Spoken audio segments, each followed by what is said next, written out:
கர்த்தருக்கு ஸ்தோத்திரம். ஜெருசலேமில் 3ஆம் தேவாலயம் எப்போது கட்டப்படும் என்றும், 3ஆம் தேவாலயத்தை கட்டிய பிறகுதான் இயேசுவின் ரகசிய வருகை நடக்குமா அல்லது அதற்கு முன்பே நடந்து விடுமா என்றும், அந்திகிறிஸ்து வெளிப்பட்ட பிறகுதான் 3ஆம் தேவாலயம் கட்டப்படுமா என்பதை குறித்தும் இந்த பதிவில் பார்ப்போம். ஜெருசலேமில் 3ஆம் தேவாலயம் கட்டப்பட்ட பிறகுதான் இயேசுவின் ரகசிய வருகை நடக்கும் என்று சிலர் நினைக்கிறார்கள். அப்படி அல்ல. 3ஆம் தேவாலயம் கட்டப்படுவதற்கு முன்பே இயேசுவின் ரகசிய வருகை நடந்துவிடும். தேவாலயம் கட்டுவதற்கு எல்லா பொருட்களையும் ஆயத்தப்படுத்தி ஆசாரியர்கள், லேவியர்கள் எல்லோருக்கும் முறைப்படி பயிற்சி கொடுத்து ஆயத்தமாக இருந்தாலும் ஏன் இன்னும் ஆலயத்தை கட்ட முடியவில்லை என்பதை முதலில் பார்த்து விடுவோம். ஜெருசலேமில் முதல் 2 தேவாலயங்கள் இருந்த இடத்தில்தான் 3ஆம் தேவாலயத்தை கட்ட வேண்டும். அந்த இடத்தில் இப்போது அல் அக்ஸா என்கிற புறஜாதியருடைய மசூதி இருக்கிறது. அந்த மசூதி அகற்றப்பட்டால்தான் ஆலயம் கட்ட முடியும். தேவாலயம் கட்டுவதற்காக எவ்வளவோ ஆயத்தமாக இருக்கிற யூதர்களுக்கு அந்த மசூதி இருக்கிற இடத்தில் ஆலயத்தை கட்டுவது ஒன்றும் கடினமான காரியம் அல்ல. அதற்கான வேலைகள் மறைமுகமாக நடந்து கொண்டுதான் இருக்கிறது. காசா யுத்தத்தில் அங்குள்ள 250க்கும் அதிகமான மசூதிகள் இடிக்கப்பட்டு விட்டதாக கூறப்படுகிறது. அதை போல ஜெருசலேமில் உள்ள அல் அக்ஸா மசூதியையும் அகற்றுவது முடியாத விஷயம் அல்ல.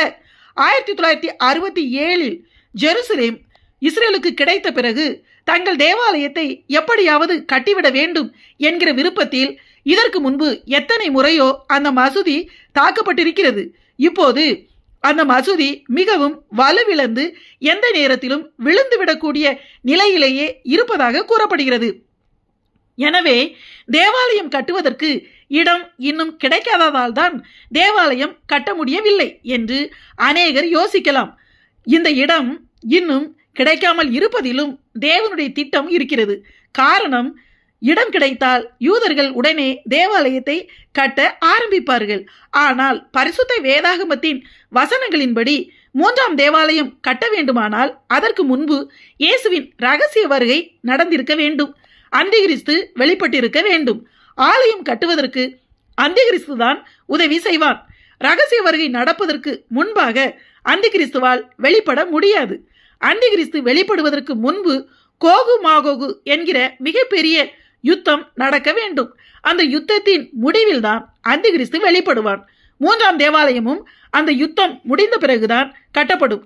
ஆனால் அந்த யுத்தம் ஆரம்பிக்கும் காலகட்டத்திலோ அல்லது ஆரம்பித்த பிறகோ, ஆனால் யுத்தம் முடிவதற்குள் இயேசுவின் ரகசிய வருகை நடந்துவிடும். எப்படி என்று பார்ப்போம். எசேக்கியேல் தீர்க்க தரிசன புஸ்தகம் 39ஆம் அதிகாரம் 9ஆம் வசனத்தில், இஸ்ரவேல் பட்டணங்களின் குடிகள் வெளியே போய் ஆயுதங்களை எடுத்து எரிப்பார்கள், 7 வருஷம் அவைகளை எடுத்து எரிப்பார்கள் என்று எழுதப்பட்டுள்ளது. உலகத்தின் கடைசி நாட்களில்தான் அந்த பெரிய யுத்தம் நடக்கிறது. யுத்தத்தின் முடிவில் இஸ்ரவேல் ஜனங்கள் தங்கள் எதிரிகளின் ஆயுதங்களை எடுத்து 7 வருஷங்கள் எரிப்பார்களாம். ஆனால் அந்திகிறிஸ்துவின் ஆட்சி காலமும் 7 வருஷங்கள் தான். எனவே வேத ஆராய்ச்சியாளர்கள் அந்த யுத்தத்தின் முடிவில் தான் அந்திகிறிஸ்து முழு உலகத்திற்கும் சமாதானம் பண்ணுபவனாக வெளிப்படுவான் என்று கூறுகிறார்கள். யுத்தம் நடந்து கொண்டிருக்கும் போதோ அல்லது அதற்கு முன்பாகவோ கூட அல் அக்ஸா மசூதி இருக்கிற இடம் கிடைத்துவிடும். ஆனால் அந்த இடத்தில் 3ஆம் தேவாலயம் கட்ட வேண்டுமானால் இஸ்லாமிய நாடுகள் மூலமாக இஸ்ரேல் அரசாங்கத்திற்கு சில சிக்கல்கள் ஏற்படும். ஆனால் இனி வரப்போகிற அந்த பெரிய யுத்தத்தின் மூலமாக அநேக நாடுகள் பேரழிவுகளை சந்தித்திருக்கும். இயேசுவின் ரகசிய வருகையின் காரணமாக உலகத்தில் கோடிக்கணக்கான மனிதர்கள் காணாமல் போயிருப்பார்கள். முழு உலகத்திலும் பெரும் குழப்பங்களும் இழப்புகளும் அலறுதல்களும் கூக்குரலும் உண்டாயிருக்கும். எந்த நாட்டின் தலைவர்களாலும் அதற்கு சரியான தீர்வை கொண்டு வர முடியாது. அந்த சூழ்நிலையில்தான் அந்திகிறிஸ்து எல்லா நாடுகளுக்கும் நன்மை செய்கிறவனை போல இஸ்ரவேல் தேசத்துக்கும் மற்றவர்களுக்கும் 2 தரப்பினருக்குமே ஏற்றுக்கொள்ளும் வகையில் சமாதான தீர்வை கொண்டு வருவான். அந்த தீர்வின் மூலமாகத்தான் யூதர்களுக்கு நன்மை செய்பவனை போல தன்னை காண்பித்து 3ஆம் தேவாலயம் கட்டுவதற்கு உதவி செய்வான். இதை குறித்து தானியேல் 9ஆம் அதிகாரம் 27ஆம் வசனத்தில், அவன் ஒரு வாரமளவும் அநேகருக்கு உடன்படிக்கையை உறுதிப்படுத்துவான் என்று எழுதப்பட்டுள்ளது. ஒரு வாரம் என்பது 7 வருஷங்களை குறிக்கும். அதாவது அந்திகிறிஸ்து வெளிப்பட்ட உடனேயே யூதர்களோடு 7 வருஷங்களுக்கு சமாதான உடன்படிக்கை செய்வான். அந்த உடன்படிக்கையின் மூலமாகத்தான் தேவாலயம் கட்டப்படும். இப்போது யூத ரபிமார்களும் தங்கள் மேசியா வந்துதான் தேவாலயத்தை கட்டுவார் என்றும் 3ஆம் தேவாலயம் கட்டுவதற்காக எல்லா ஏற்பாடுகளையும் செய்தால்தான் மேசியா வருவார் என்றும் நம்புகிறார்கள். தேவாலயம் கட்டுவதற்கு அந்திகிறிஸ்து உதவி செய்வதால் அவன்தான் தங்கள் மேசியா என நம்பி ஏமாந்து அவனை தங்கள் மேசியாவாக யூதர்கள் ஏற்றுக்கொள்வார்கள். ஆனால் யூதர்களுடைய உண்மையான மேசியா இயேசுதான் என்பதை அவர்கள் அறியவில்லை. இதை குறித்து யோவான் எழுதின சுவிசேஷம் 5ஆம் அதிகாரம் 43ஆம் வசனத்தில், நான் என் பிதாவின் நாமத்தினாலே வந்திருந்தும் நீங்கள் என்னை ஏற்றுக்கொள்ளவில்லை, வேறொருவன் தன் சுய நாமத்தினாலே வந்தால் அவனை ஏற்றுக்கொள்வீர்கள் என்று இயேசு யூதர்களிடம் அந்திகிறிஸ்துவை குறித்து பேசினார். தேவாலயம் கட்டப்படுவதற்கு முன்பும் அந்திகிறிஸ்து வெளிப்படுவதற்கு முன்பும் இயேசுவின் ரகசிய வருகை நடந்துவிடும் என்று வேத வசனங்களின்படி ஏன் கணிக்கப்படுகிறது என்று பார்ப்போம். அந்திகிறிஸ்து வெளிப்பட்டு தேவாலயம் கட்டப்பட்ட பிறகு யூதர்கள் நியாயப்பிரமாணத்தின்படி அந்த தேவாலயத்தில் பலி செலுத்துவார்கள். அதற்கு முன்பே கிருபையின் பிரமாணத்தின்படி இருக்கிற இயேசுவின் மணவாட்டி சபை பூமியிலிருந்து எடுத்துக்கொள்ளப்படும். கிருபையின் பிரமாண காலம் முடிந்த பிறகுதான் பலி செலுத்தப்படுகிற நியாயப்பிரமாண ஆலயம் வரும். இப்போது 1 கொரிந்தியர் 6ஆம் அதிகாரம் 19ஆம் வசனத்தின்படி நம்முடைய சரீரம்தான் தேவன் தங்குகிற ஆலயமாக இருக்கிறது.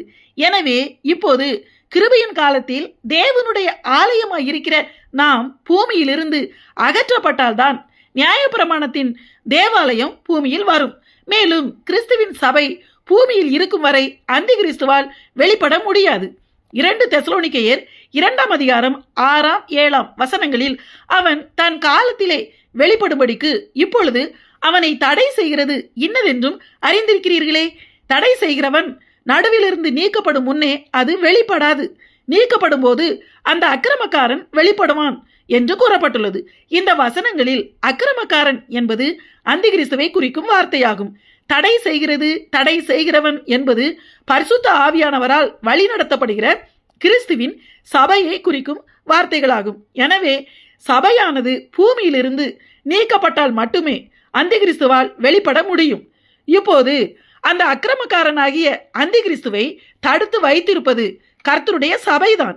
எனவே சபை பூமியிலிருந்து நீக்கப்பட்டு எடுத்துக்கொள்ளப்பட்ட பிறகுதான் அந்திகிறிஸ்து வெளிப்படுவான். அப்படி என்றால் அந்த பெரிய யுத்தத்தின் முடிவில் அந்திகிறிஸ்து வெளிப்பட்டு 3ஆம் தேவாலயம் கட்டப்படுவதற்கு முன்பே இயேசுவின் ரகசிய வருகை நடந்துவிடும் என்பதை புரிந்து கொள்ள முடியும். 2 தெசலோனிக்கேயர் 2ஆம் அதிகாரம் 3ஆம் வசனத்தில் கேட்டின் மகனாகிய பாவ மனுஷன் வெளிப்பட்டால் ஒழிய அந்த நாள் வராது என்று எழுதப்பட்டிருக்கிறபடி இந்த வசனத்தில் கூறப்பட்டிருக்கிற அந்த நாள் என்பது இயேசுவின் பகிரங்க வருகையின் நாளை குறிக்கும். இந்த வசனத்தில் குறிப்பிடப்பட்டிருக்கிற அந்த நாள் என்பது ரகசிய வருகையின் நாளை குறிப்பது அல்ல. கேட்டின் மகனாகிய பாவ மனுஷன் எனப்படுகிற அந்திகிறிஸ்து வெளிப்பட்ட பிறகுதான் இயேசுவின் பகிரங்க வருகையாகிய அந்த நாள் வரும். அந்திகிறிஸ்துவின் 7 வருஷ உபத்திரவ காலத்தில் எல்லா விசுவாச துரோகமும் ஏற்படும். அவன் தன்னை தேவனாக காண்பித்து எல்லா துன்மார்க்கமும் நடக்கும். அதற்கு பிறகுதான் கிறிஸ்துவினுடைய நாளாகிய அந்த நாள், அதாவது துன்மார்க்கர்களையும் அந்திகிறிஸ்துவையும் இயேசு தமது பகிரங்க, அதாவது தமது நாசியின் சுவாசத்தினால் அழித்து போடுவதற்கான பகிரங்க வருகை நடக்கும் என்று சொல்லப்பட்டுள்ளது. இப்போதே ஜெருசலேமில் 3ஆம் தேவாலயம் கட்டுவதற்காக எல்லா ஏற்பாடுகளையும் செய்துவிட்டார்கள். உலகத்தில் நடக்கிற எல்லா சம்பவங்களும் யுத்தங்களும் இனி நடக்க போகிற பெரிய யுத்தத்தை நோக்கியே செல்கின்றன. அதாவது எல்லா சூழ்நிலைகளுமே நெருங்கிவிட்டது. மேலும் இயேசுவின் ரகசிய வருகையானது எப்போது நடக்கும் என்று யாராலும் கணிக்கவே முடியாது. அந்த காலகட்டத்தின் சில அடையாளங்களை மத்தேயு 24ஆம் அதிகாரத்தில் முதல் 8 வசனங்களில் இயேசு கூறியிருக்கிறார். அந்த அடையாளங்கள் எல்லாமே இப்போது உலகத்தில் மொத்தமாக ஒரே காலகட்டத்தில் நடந்து கொண்டிருக்கிறது. நாம் இயேசுவின் வருகையின் காலத்தில் தான் இருக்கிறோம் என்பதை இந்த அடையாளங்களும் நடக்கிற சம்பவங்களும் நமக்கு உணர்த்துகின்றன. ரகசிய வருகையின் வருஷத்தையும் குறிப்பிட்ட நாளையும் யாராலும் கணிக்க முடியாது. எப்போதும் எந்த நேரத்திலும் இயேசுவின் வருகை நடக்கும். நாம் எப்போதுமே வருகையில் எடுத்துக்கொள்ளப்பட ஆயத்தமாக இருக்க வேண்டும். இதை குறித்து மத்தேயு 24 அதிகாரம் 40 வசனத்திலிருந்து, அப்பொழுது 2 பேர் வயலில் இருப்பார்கள், ஒருவன் ஏற்றுக்கொள்ளப்படுவான், ஒருவன் கைவிடப்படுவான். 2 ஸ்திரீகள் ஏந்திரம் அரைத்து கொண்டிருப்பார்கள், ஒருத்தி ஏற்றுக்கொள்ளப்படுவாள், ஒருத்தி கைவிடப்படுவாள். உங்கள் ஆண்டவர் இன்ன நாளிகையிலே வருவார் என்று நீங்கள் அறியாதிருக்கிறபடியினால் விழித்திருங்கள்.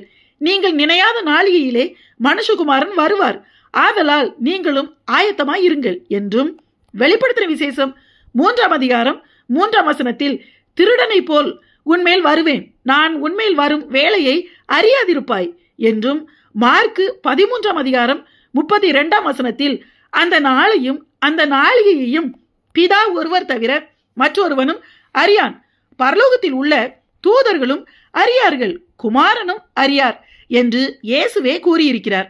எனவே இயேசுவின் ரகசிய வருகை எப்போது நடக்கும் என்று யாருக்குமே தெரியாது. எப்போது வேண்டுமானாலும் நடந்துவிடும். எனவே இந்த கடைசி நாட்களில் நாம் மிகவும் எச்சரிக்கையாய் இருந்து இயேசுவின் ரகசிய வருகையில் எடுத்துக்கொள்ளப்பட ஆயத்தமாவோம். ஆமென்.